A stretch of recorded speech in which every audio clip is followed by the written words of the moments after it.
So, consecutive day 1411 of a diary of a Runpreneur. And today's topic is a one-line summary of an amazing book on entrepreneurship, The Lazy CEO. And I've been listening to this book.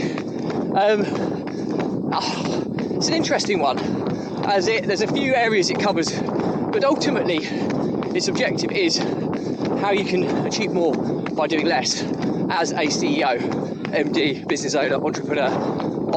That's ultimately what it's trying to help you achieve. And in truly simplistic terms, what did I take from it? Well, I always say, if I can take one to three things from any book or audio book I listen to, it's been an amazing book. And not only can you take something from it, but can you actually implement? I think that's more important. Not taking something from it.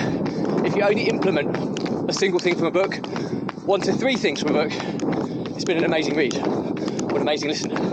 And the one line I took from this, and I'm as guilty as any, because I'm a serial entrepreneur. So what do I mean by serial entrepreneur? I'm an entrepreneur who gets involved in lots of different businesses. I have lots of different businesses. You could say I'm spread very thinly, and I am to a certain degree, but I'm very much a systems, processes, data type of individual, and I like to try and work with the best talent that I can find, which allows me to leverage that kind of framework, which allows me to take on more. Okay, so what are the things I took from the Lazy CEO book? We'll get straight to it now, I promise. A very simple thing. To be a lazy CEO, you need to be focused and utilise leverage. It's as simple as that.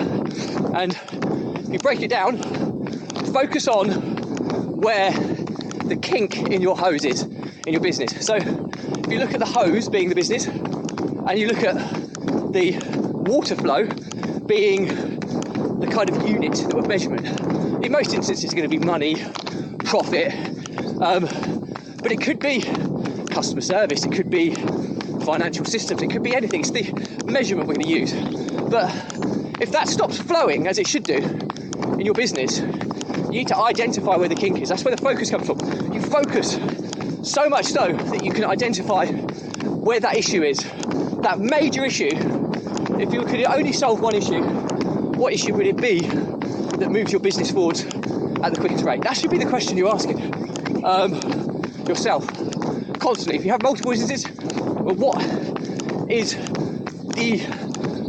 going to have the most significant impact on my journey? What's going to have the biggest impact to the most people?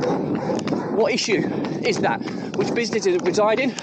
That's the one you focus on first. And that's where focus comes from. Laser-like focus. And then, when you've got to that stage, how can you leverage as many things, or as many types of leverage as possible to get that solved in the most efficient, most effective manner that enables you to be enhancing your ability at leverage? Because leverage is so crucial. It's the amplification of output, or completely output. Output doesn't necessarily have to be a positive output, it could be a negative output as well. So you need to be very, very mindful of how that kind of trans out. Leverage, if it's working for you, unbelievable, phenomenal, game-changing. If it's working against you, it can destroy you overnight. So it's like a loaded gun. You need to be very, very consciously aware of leverage. What can you leverage?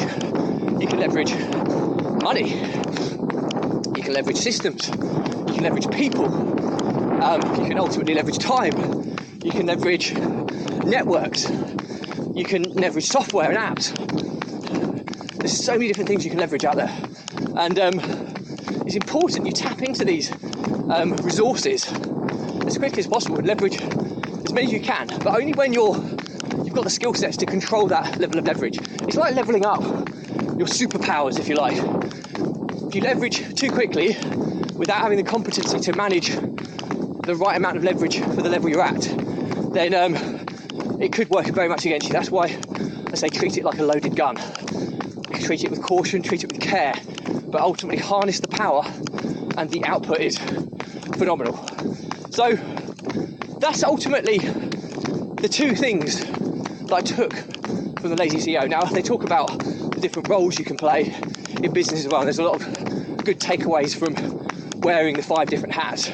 Learner being one of them, player being another, coach being another, engineer being another, and architect being another. So there's 5 different hats you can wear in the business, and each of the roles have a certain purpose at a certain time, and that you should wear each of those hats for a percentage of time whilst you're solving problems or focused on that single problem. But ultimately, what is the biggest bottleneck or the biggest kink in your hose within your entrepreneurial business journey?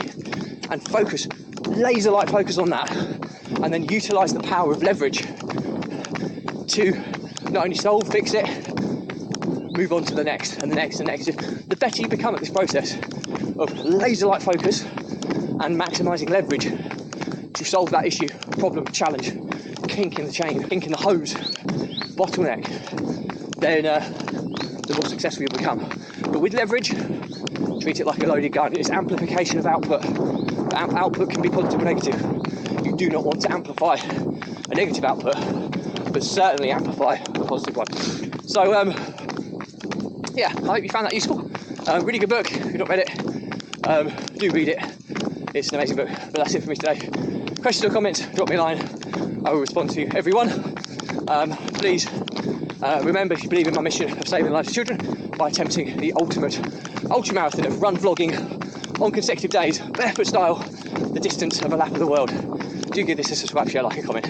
Any engagement reaches more people, raises more money, and ultimately saves more children's lives, which is every reason I put myself through this every single day without fail, just to make that positive difference in some capacity to a child's life somewhere out there.